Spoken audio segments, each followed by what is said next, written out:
आपके सामने एक बड़े विचित्र किस्म के समाचार प्रस्तुत करें। वीडियो एक समाचार आने। तो आइए सबसे पहले हम बात करते हैं राम मंदिर निर्माण की। जो आंकड़ा बताया गया है कि राम मंदिर निर्माण में 2100 करोड़ रुपए व्यय हुए, वे आपने आंकड़े रख दिए, सही है, पर उसका सत्यापन कौन करेगा और कैसे होगा, ये भी एक अहम समस्या है। विदेश में एक मंदिर बना, बहुत ही शानदार मंदिर बना। वो मंदिर है स्वामी नारायण जी का। और राम मंदिर बना है ना, उससे ज़्यादा आकर्षक, उससे ज़्यादा क्षेत्र में बना, और उसका टोटल व्यय, कुल लागत 700 करोड़ रुपये। और हमारे यहाँ राम मंदिर का जो बना, उसकी लागत 2100 करोड़ होगी। ये महामानव है ना, खुद वो मंदिर देख के आए, अभिभूत हो गए कि अरे 700 करोड़ का इतना भव्य मंदिर, परंतु उनको यहाँ 2100 करोड़ के राम मंदिर पर कुछ भी चिंतन करना ही नहीं आया। चलो हो गया। अब हुआ क्या कि कैसे घोटाला हुआ। राम मंदिर निर्माण में जो भी परचेस हुआ, जो भी किया गया ना, उसमें भारी घोटाले हुए और 40% का कमीशन खाया गया। जो वहाँ के इंजीनियर है वो भी बोल चुके हैं, ये बोल चुके हैं, सब बोल चुके हैं कि इतना इतना घोटाला हुआ। तो अब आप देख लीजिए, ये जनता भी समझ गई कि राम मंदिर निर्माण में कितना बड़ा घोटाला हुआ। राम जन्मभूमि आंदोलन में भी बहुत बड़ा घोटाला हुआ, हो गया तो क्या करें। अब यहाँ पर राम मंदिर न्यास का पुनर्गठन होना था, ये न्यास भंग होकर नया न्यास बनना था, परंतु यहाँ नहीं हुआ। चंपत राय, अनिल मिश्रा और गोपाल राव को अलग कर दिया गया। उसकी जगह 2 नए नाम आए, हमने जो कल आपको खुले रूप से बता दी थी।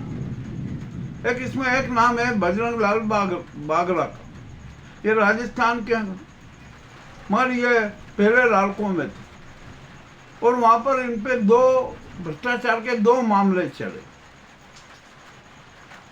सीवीसी ने जांच की और सीधा सच्चा रंगे हाथ पकड़ा गए, नौकरी छोड़ना पड़ी। और वो कांड था 122 करोड़ का, और उस कांड में आज तक किसी भी प्रकार की क्लीन चिट नहीं मिली है।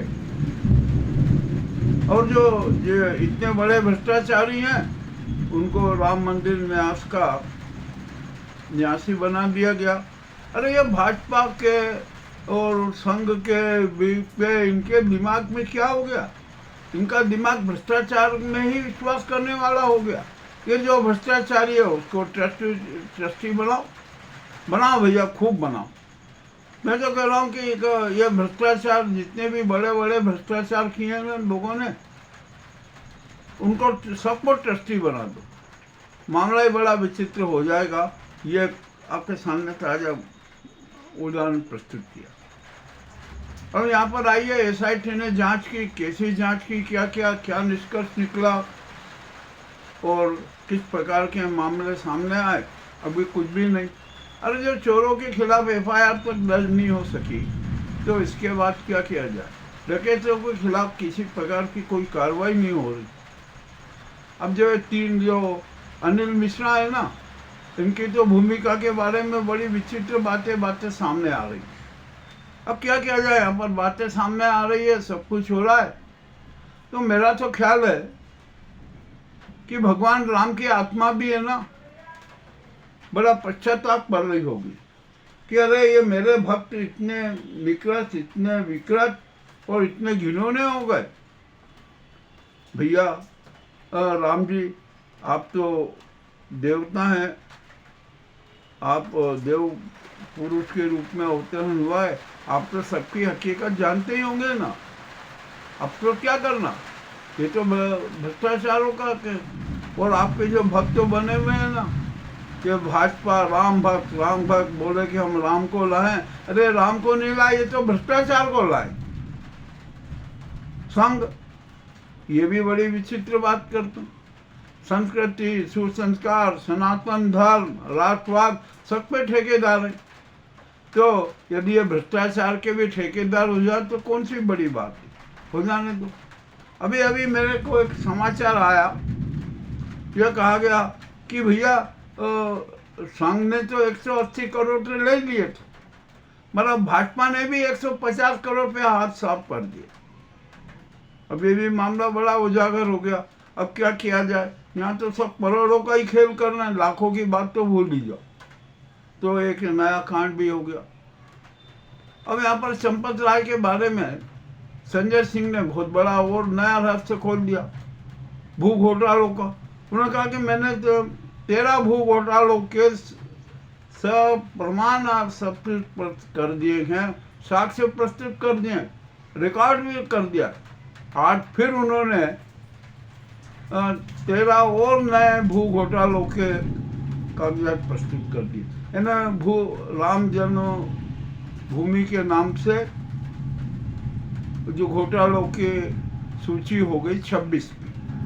अब सबकी जांच करो भाई, किस प्रकार का हुआ, क्या हुआ, कैसे हुआ। अरे जांच करेगा कौन, ये भी तो बड़ी समस्या है ना। तो अब ये मामला तो कुछ जमता नहीं है, यानी ये प्रकरण है ना, राम मंदिर की डकैती भी गोलमाल हो जाएगी। अभी अभी एक मुझे समाचार सूचना आई कि भैया अब तो आदित्यनाथ और अमित शाह में भी समझौता हो गया। अमित शाह ने हार मान ली कि भैया आदित्यनाथ जी आप सुपर हो। अब क्या क्या कह सकते हैं भैया कि कौन सुपर है कौन दोयम है, जो भी है ना वो सारे के सारे नाटक तो हो ही रहे। अब क्या करें, अब यहाँ पर कहें तो किससे कहें। यानी कुल मिलाकर भारत को है ना साथी डकैती और साथी घोटालों का महालोक बना दिया इन राम भक्तों ने। मर्यादा पुरुषोत्तम राम की रक्षा कौन करेगा, तो इसके लिए पूर्ण पुरुषोत्तम कृष्ण आ गए। अब वो रक्षा करेंगे, क्या होगा क्या नहीं होगा। अब देखते हैं भैया क्या क्या होता है। यहाँ के आप खजांची कौन होगा, और भी न जाने क्या क्या लोग कैसे कैसे होंगे, कुछ भी कहने की स्थिति नहीं बन रही। पर एक बात तो सही है कि ये तो अब सिद्ध हो गया कि जितने शातिर भ्रष्टाचारी हैं, शातिर षड्यंत्री हैं ना, उनको राम मंदिर का न्यासी बना दो। ये बड़ी कड़वी बात है, हालांकि कहना नहीं चाहिए, परंतु अब तो मजबूरी में कहना पड़ रही। वो कहेंगे भैया, कहना भी जरूरी है, यदि नहीं कहेंगे तो कुछ भी नहीं चलेगा। और अब तो 147 करोड़ जनता को एक्शन लेना पड़ेगा। ये जो है ना SIT वेसाइटी, ये सब एक शातिर नाटक है, सत्तावादी खेल है। जो भी होगा ये खेल का भी सब उजागर हो जाए। अब यहाँ पर आदित्यनाथ क्या करेंगे, आदित्यनाथ की भूमिका पर भी हमें बड़ा विचार करना पड़ेगा। अब तो जनता कह रहे कि आदित्यनाथ जी अब आप संन्यास ले लीजिए, बैठ जाइए, गोरखनाथ धाम में आप सारी राजनीति कीजिए, वह कीजिए। तो हम आदित्यनाथ को सलाह देते हैं कि आपको राजनीति नहीं करना है। आपने अपने नाम के आगे योगी योगी योगी योगी लगा रखा है ना, तो आप सच्चे योगी बन जाइए। अब बनेंगे कि नहीं ये बात की बात है, मगर उसके लिए साधना तो करना पड़ेगी ना, आराधना करना पड़ेगी, और जो शायद आदित्यनाथ नहीं कर पाएंगे। अब यहाँ तो बड़ा खेला हो रहा है, और उन पर न जाने किस प्रकार की तलवार लटक रही है। अरे तो यार, जो जितने पाप किए हैं ना, सबकी सजा तो मिलेगी। ये स्वर्ग नरक की बात छोड़ दीजिए, हमने जो पाप किए हैं ना, उसकी सजा हमें हमारे जीवन काल में भुगतना पड़ती है। भुगतेंगे, आदित्यनाथ भुगतेंगे, चंपत राव भुगतेंगे, अनिल मिश्रा भुगतेंगे, गोपाल राव भुगतेंगे, और जितने भी चोर हैं ना, डकैत हैं, ये सब भुगतेंगे। तो अब बड़ी विचित्र बात आ गई सामने। हमने आपके सामने एक बहुत ही कड़वी कड़वी बातें प्रस्तुत कर दी है। क्या करें यार, मजबूरी है। हम कोई चापलूस तो है नहीं, हम तो कट्टर राष्ट्रवादी हैं, ईश्वर में विश्वास करते हैं, सत्य को ईश्वर मानते हैं, और हमारा संकल्प है कि हम मर जाएंगे, मिट जाएंगे, किंतु सत्य मार्ग नहीं छोड़ेंगे। हम एक सच्चे इंसान और के रूप में ही हमारी जीवन यात्रा पूर्ण करेंगे। तो आज का ये एक वीडियो में अनेक जो रोचक समाचार है ना, हमने प्रस्तुत किए, तो आप भी देखिए। एक वीडियो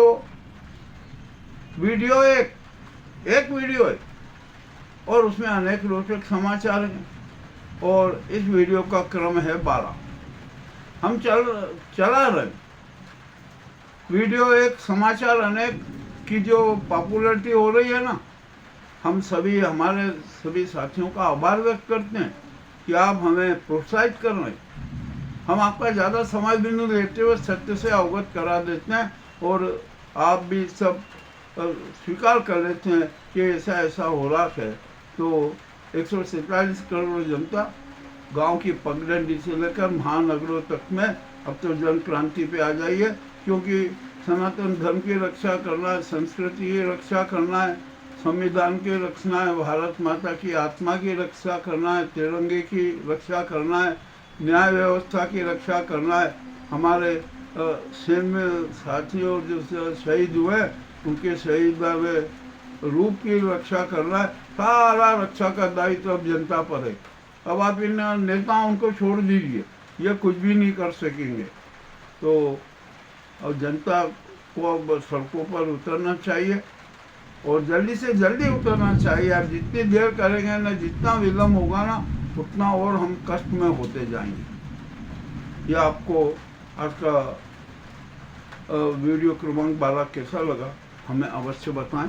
बहुत बहुत धन्यवाद।